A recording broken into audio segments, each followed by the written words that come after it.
математика орташа жылдамдық туралы сабақты жалғастырамыз. 1/31 деген есеп. Бұл жерде орташа жылдамдықты табу керек, есептеу керек, барлық учасканы, барлық жолды өткен кезде. Ал бұл көлік сол жолды 4-ке бөлген екен. Жолдардың қатынастары белгілі, 1, 3, 4, 2 және қандай уақыт аралығында өткендері белгілі.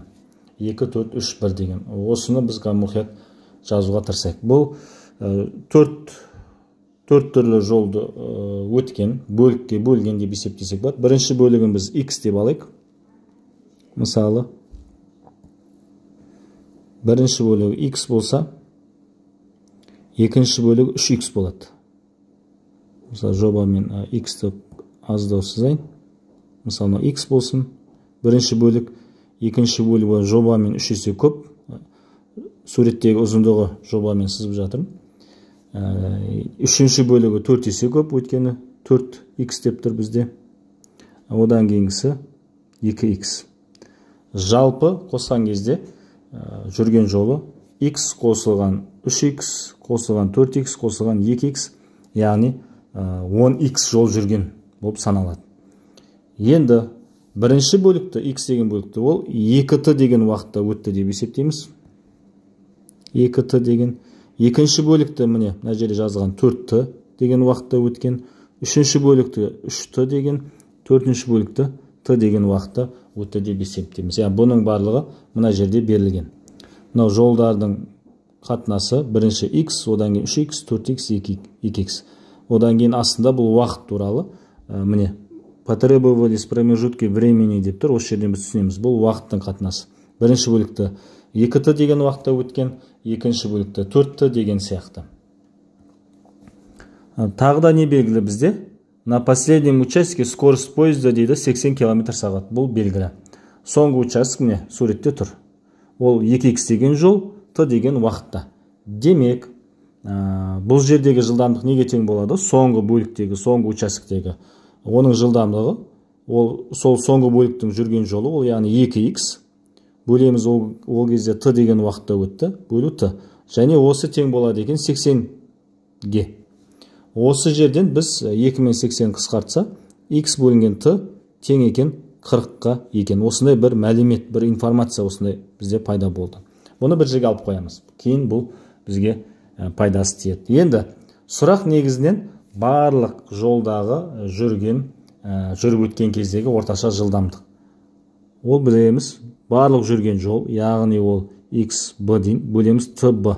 b деген барлық жүрген жол, барлық жүрген жолға кеткен уақытты. Барлық жүрген жол, ол біз бағана айттық, x қосылған 3x, қосылған 4x, қосылған 2x, бөлінген барлық уақыт, ол 2t, қосылған 4t, қосылған 3t, қосылған t. Жоғарыда бізде 10x болады, астыңғы жақта 10t болады. 10t болады екен. 10-дар қысқарса бізде орташа жылдамдық қайтадан не шықты бізде? X бөлу t екен. X бөлу t бізде мына жерде біз анықтадық. Ол 40-қа тең. 40 км/сағат. Яғни барлық жүрген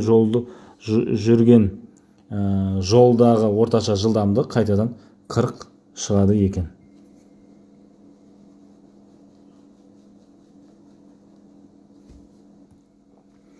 Жол мен орын ауыстырудың қазір айырмашылығын түсіндіреміз. Жол деген ол тікелей өзің бір А нүктесінен шықтың, мысалы, бір Б нүктесіне бардың. Түзу жүрдің, төмен қарай бұрылдың, қайтадан түзу жүрдің, мысалы, жоғары жүрдің, төмен жүрдің, артқа қайттың, мысалы. Мына жерде Б деген нүктеге келдің. Жол деген осы мен сызған қара сызықтың ұзындығын, яғни сызғышты аласың, осы ұзындығын өлшейсің. Мысалы, мына жерден біз 10 метр жүрген болайық, мына жерден 7 метр, мына жерден 10 метр, мына жерде 5 метр, 2 метр, мына жерден 6 метр, артқа қарай, мысалы, 17 метр болсын. Әр ұзындықтар. Демек, жол бізде, жүрген жол, ол тең болады. Мен Ж деп белгілейін былайынан. Ол бізде қарапайым 10 қосылған 7, қосылған 10, 5, 2, 6, 17. Сол кезде жүрген жол бізде неше шығады? Калькуляторды аламыз, есептейміз. Ол бізде 57 метр екен. Бұл жол болып саналады. Осы жүрген жолдың ұзындығы.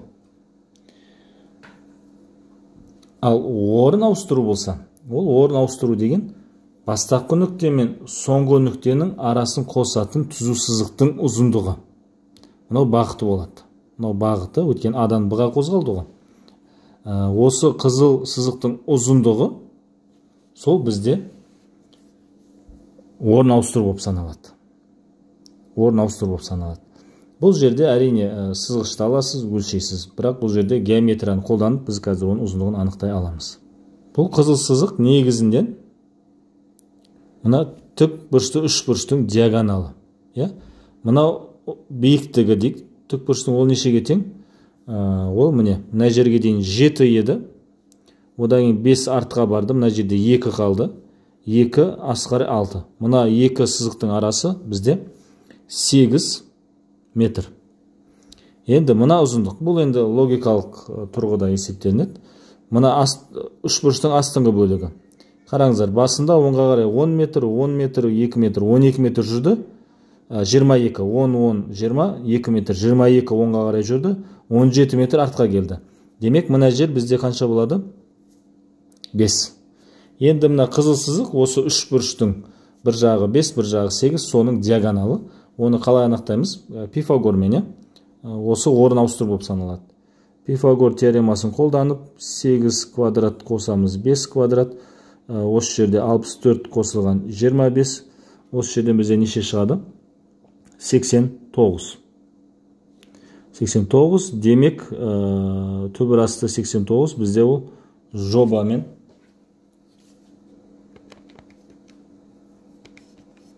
9,4. 9,4 метр бұл орын ауыстыру болып саналады. Орын ауыстыру, қайталап айтамыз, екі нүктенің арасын қосатын ең қысқа жол. Және бағыты болады, ол бағыты адан бастап бұға дейін жүрді, мысалы, бұға қарайды бағыты. Жол деген жаңа қара сызықтың, яғни нақты по факту дейді, ол жүрген жолдың ұзындығы болып саналады. Бұл есеп шығарайық. Бірінші, бұл жерде жер маңызды. Сондықтан жерді сызып аламыз. Мынау жер болсын. Басында доп 1 метр жоғарыда тұр. Яғни оны ұстап тұр. Мына жерде болсын. Бұл жер 1 метр жоғарыда. Одан кейін не істейді? Жоғары қарай лақтырады. 2 метрге лақтырады. То есть, бастапқы нүктесі болсын 2 метр.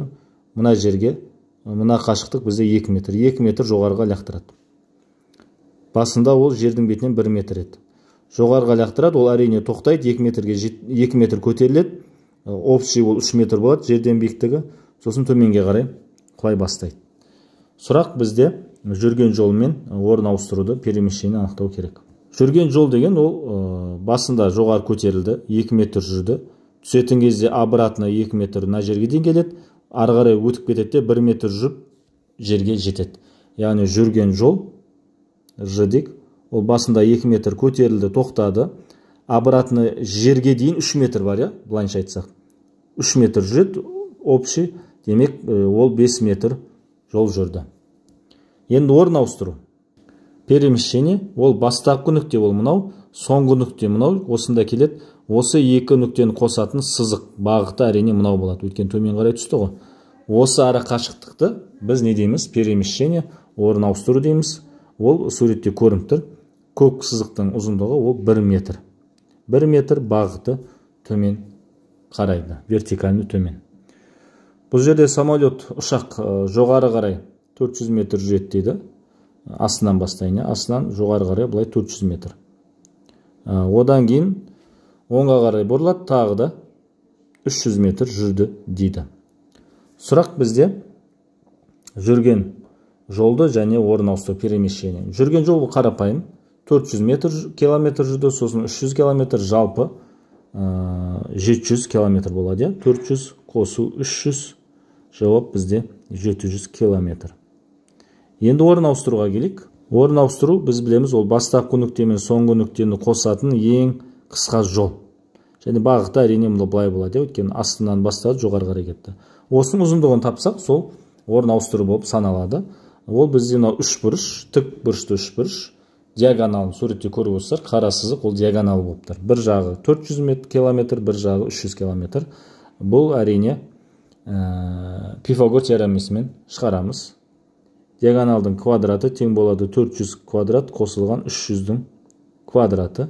Яғни ол 1600 қосылған 900, 1600 емес, қанша болады? Тағы 2 нөл бар. 160 мың қосылған 90 мың. Ол бізде шығады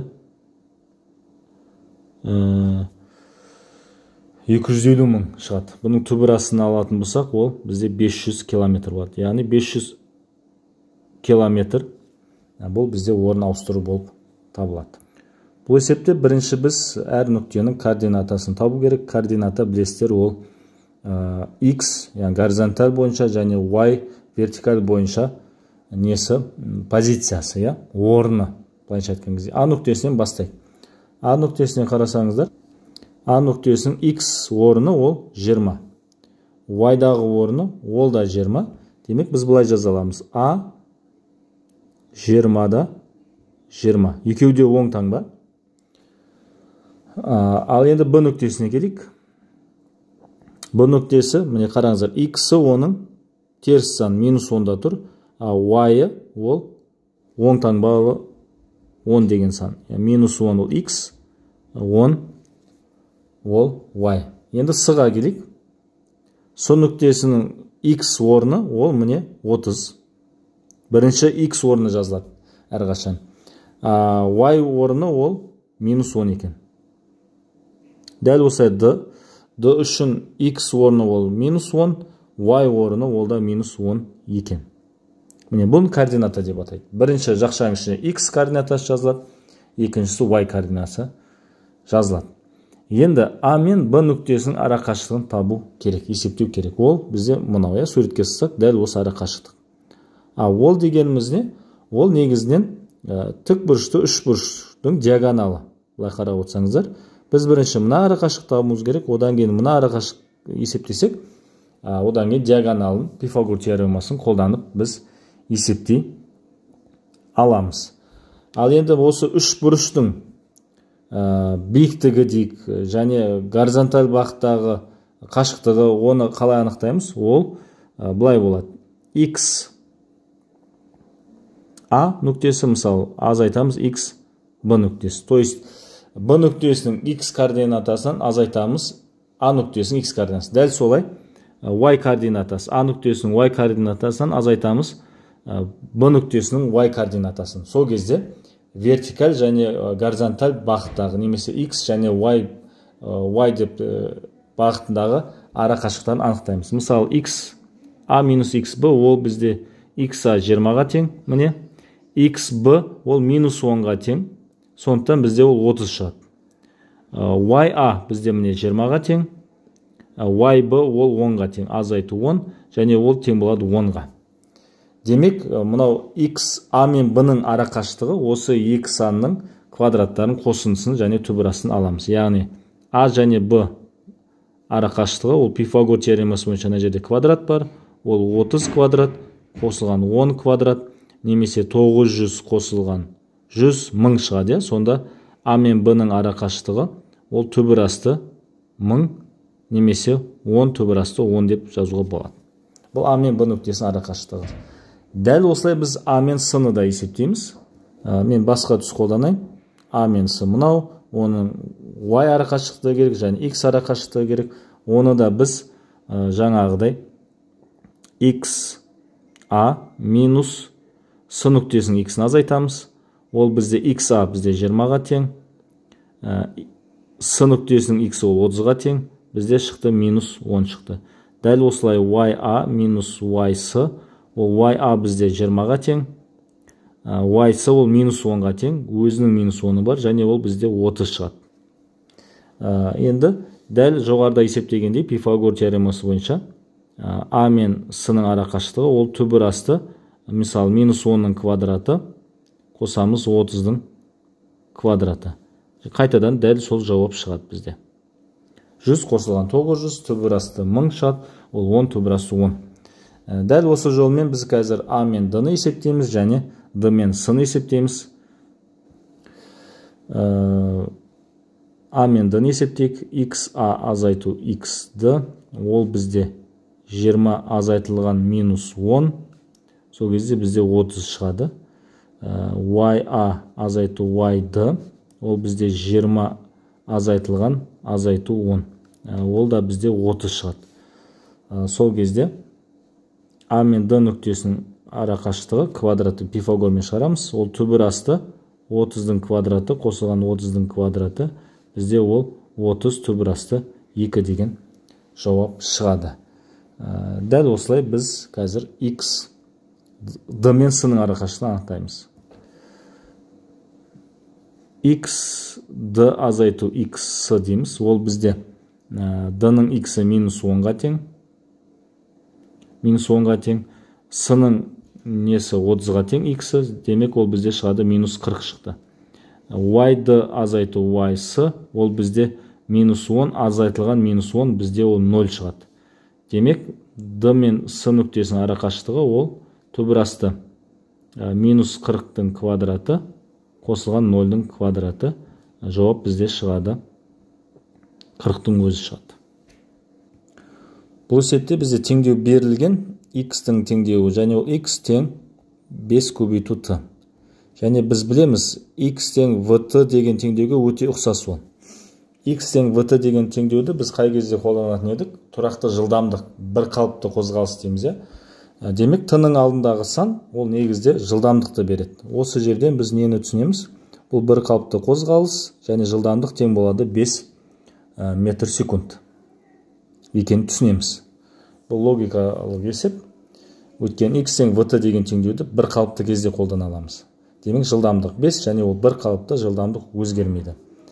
Сұрақ, 2 секундта қандай жол жүреді? X тең VT, демек, ол 5 жылдамдық, 2 секунд, жауап 10 метр шығады. Екінші сұрақ. Ары қарай, построить графики зависимость скорости от времени. Жылдамдық мен уақытқа байланысты графигін сызу керек. Мынау уақыт болсын, секунд арқылы, мынау жылдамдық болсын, метр секунд. Метр секунд. Мынау бастапқы дейін 0 жылдамдық. Бұл есепте бір қалыпты жылдамдық, тұрақты жылдамдық, демек жылдамдық өзгермейді. Демек, және ол 5-ке тең. Қай уақытта болмаса да жылдамдық 5-ке тең, осындай график сызылады. Енді екінші график ол жүрген жолмен уақыттың графигі. Оны да былай сызамыз. Секунд. X метр, басында 0 метр болсын.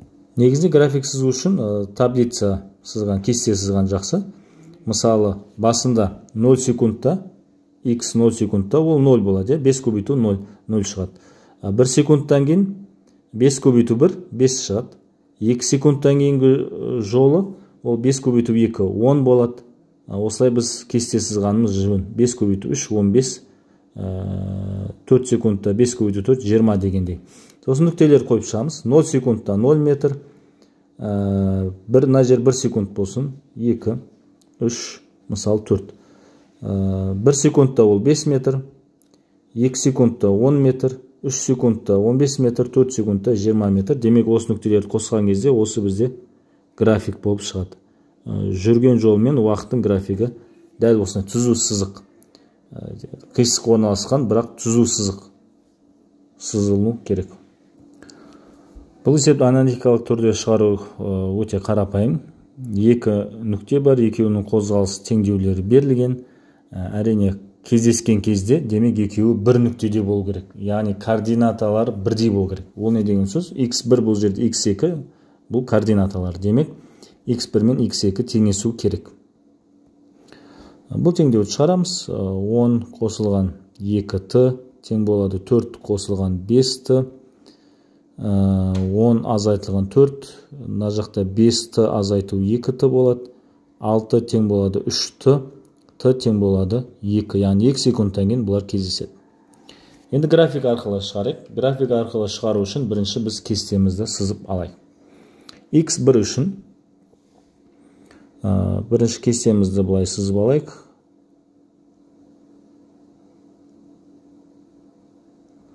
Бірінші уақыт болсын, мына жер x1 болсын, x2 болсын. Мына жерде 0 секунд, 1 секунд, 2 секунд, мысалы 3, 4 жеткілікті деп ойлаймыз. Өткен жауабын білеміз ғой, біз 2 секундтан кездесетін. Ары қарай қажеті жоқ. Бірақ аналитикалық шешімін біз білмейміз деп есептейік. Кесте график арқылы шығаруға тырысамыз. График сызу үшін бірінші кесте сызып жатырмыз. x1-ден бастайық. Мына теңдеуге 0-ді қоямыз. Сонда жауап 10 шығады. 1 секундтан кейін 2 көбейту 1 қосу 10, ол 12 шығады. 2 секундтан кейін 2 көбейту 2 4 қосу 10 14 болады. 3 секундтан кейін оның координатасы тең болады 16. 4 секундтан кейін 18. Енді x2-ге келеміз. Дәл солай t-ның орнына уақытты қойып шығамыз. 5 көбейту 0 қосу 4 ол 4 болады. 1 секундтан кейін ол не істейді? 5 көбейту 1 қосу 4 ол 9 болады. Одан кейін 2 көбейту 5 10 14 болады. Одан кейін 3-ті қойсақ 15 19 болады. 4-ті қойсақ 24 болады. Міне. Енді біз графикті сыза аламыз.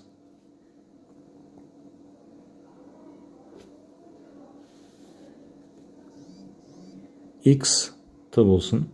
0, 1 секунд, 2 секунд, 3, 4. Бізде қалай бастасақ болады? Мұнан әрбір клетканы, мынау 2 болса, мынау 2 болсын, әрбір клетканы 1 метр дейік. Мына жер 4 болады, мына жер 6 болады, мына жер 8, мына жер 10, сыймай қалады 12, мына жер 14 болады. Мына жер 14 болу керек. Жалғасады. Қызыл мен x1-ді бастайық. Басында ол 10 еді, 0 секунд кезде. 1 секунд кезде 12 болды. 2 секунд кезде 14 болады. Одан кейін 16 болады. Жауабы мына жерде. Демек, осындай бір график шығады. Бұл x1 үшін. Енді көк түсті мен x2 үшін сызамын. 0 секундта 4 болды, 1 секундта 9 болды, 9 бізде. Мына жер 1 секундта, 2 секундта 14 болады. Одан кейін жоғары кетеді мына жақта. Бұлай қосып шығамыз. Көріп отқандарыңыздай, мына жерде кездесті, ол бізде 2 секундтан кейін еді. Яғни олардың координатасы 14 болған кезде кездеседі, және ол 2 секундтан кейін болады.